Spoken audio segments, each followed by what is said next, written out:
सेव्यमान पावनाग्रिपङ्कजं व्यालयज्ञसूत्रमिन्दुशेखरं कृपाकरम्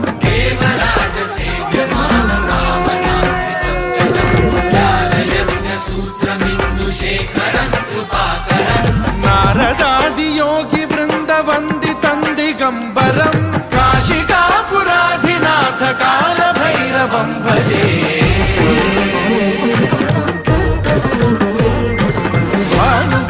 भास्वरं भवाब्धिकारकं परं नीलकण्ठमीप्सितार्थदायकं त्रिलोचनं कालकालमम्बुजाक्षमक्षशूलमक्षरं काशिकापुराधिनाथ कालभैरवं भजे